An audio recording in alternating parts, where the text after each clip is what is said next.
Pirates of Caribbean for Friday, March 13th, 2015. In the headlines, Deputy Prime Minister of the Bahamas misleads Parliament.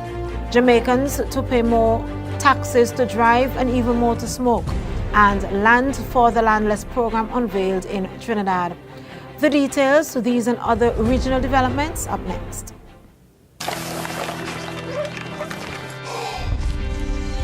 Check it out. When it gets cold, feels like the end. There's no place to go, you know I won't give in. No, I won't give in.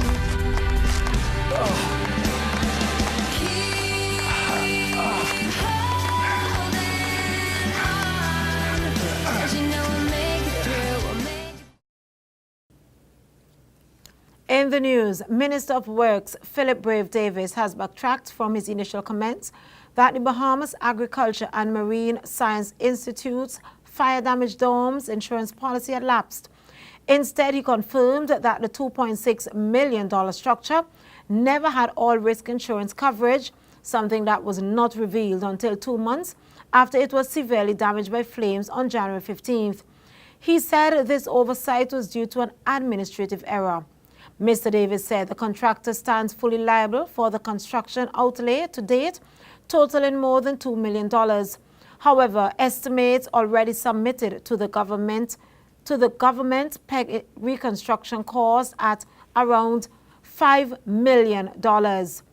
This comes 2 weeks after the Deputy Prime Minister told parliamentarians that the building's contractor, Audley Hanna of Paradigm Construction, was negligent in paying the dome's annual insurance premium. Chairman and founder of the Barbados Vagrants and Homeless Society, the BVHS, Kimar Safri, says his organization is concerned with the high increase of persons becoming homeless and who are seeking assistance. Safri, speaking at this week's Barbados Hotel and Tourism Association's quarterly meeting, explained the difference between a homeless person and a vagrant, noting that many persons who have been living on the streets for decades do not wish to leave. Between 2011 and to date, the BVHS has rehabilitated and reintegrated 50 individuals into society. To this day, we have successfully rehabbed over 50 persons back into mainstream society, or who were homeless or either vagrant.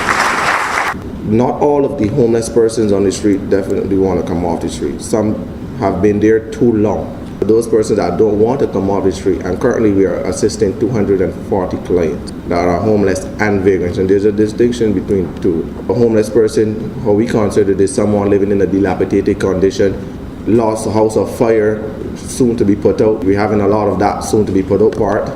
Vagrant aspect is someone who would be living, dwelling, sleeping, and have no fixed place overboard, and does everything on the streets. But this component, which is called direct care ministry, focuses on those that do not want to come off the streets, and they're still able to come to our office every day. They receive their breakfast every morning from the organization. We also do referrals to Vernon House, the psychiatric hospital. We also are able to put them into skill training if they want to. That was chairman and founder of the Barbados Vagrants and Homeless Society, the BVHS, Kimar Safri.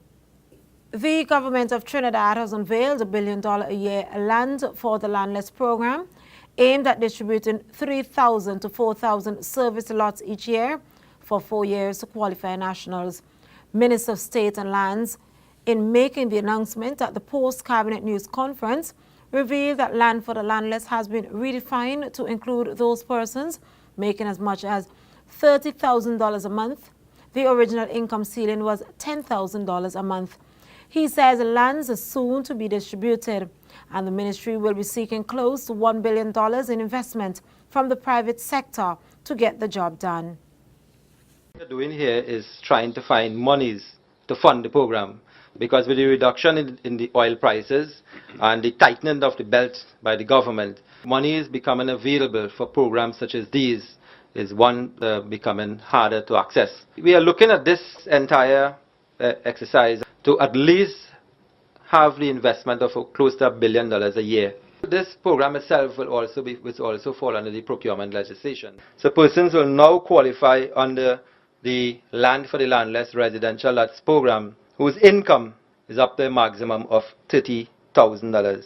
When you access lands and the land for your landless, it is for yours for life. And the only way you can pass that land is on by his will to your children. That was Trinidad's State Minister speaking about the Land for the Landless program. Jamaicans will have to pay more taxes to drive, smoke and use electricity on April 1st when a $10.3 billion tax package introduced yesterday by the Minister of Finance and Planning, Dr. Peter Phillips, takes effect. The tax measures came as no surprise to some observers, despite constant assurances from Dr. Phillips since the tabling of the budget on February 19th that compliance measures would fill most of the gap. They will also affect domestic production as well as importers, including those trading with Jamaica's CARICOM partners, who are required to pay an environmental tax, those paying trade and business license fees, and is expected to be extended to affect life insurance companies before the fiscal year ends. Hardest hits are motorists, who will have to fork out some $8.2 billion more per annum to pay for petrol and petroleum products at local service stations. Dr. Phillips admitted in the House of Representatives yesterday that the hole in his $6.41 billion budget for 2015-2016 was really $22.7 billion. That's the wrap of news. Up next, to look at sports.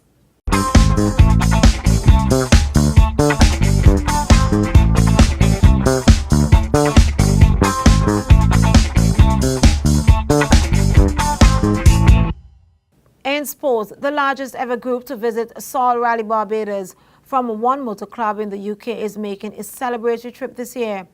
Led by legendary BMW driver Martin Stockdale, the Workshop Warriors will field 4 cars in the Barbados Rally Club's 25th anniversary event, May 29th to 31st, with 30 family, friends and supporters making the trip.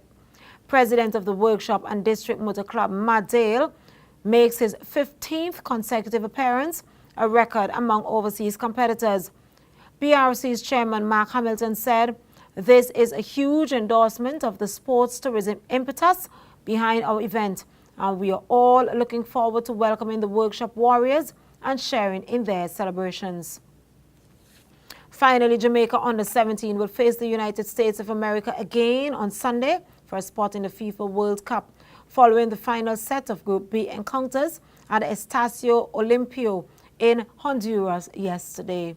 On Wednesday, Jamaica defeated the USA 1-0 and will have to repeat that feat on Sunday to book their place in the World Cup, while Canada is set to take on Costa Rica in the other playoff match. Yesterday, Mexico played to a 1-1 draw with Costa Rica and topped Group B to secure an automatic berth to the World Cup, finishing with 11 points. That's a wrap in sports. A recap of the headlines up next.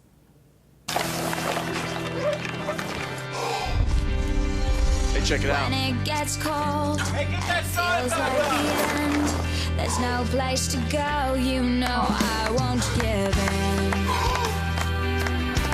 No, I won't give in. Keep holding on, 'cause you know we'll make it through, we'll make it. Looking back at the top stories making news, Deputy Prime Minister of the Bahamas misleads the Parliament.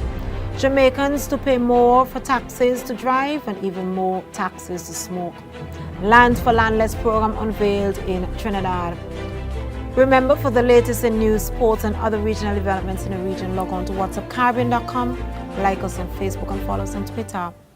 This was a Carib Fire production. From the entire team at Carib Fire and WhatsApp Caribbean, he's wishing you an enjoyable and safe weekend.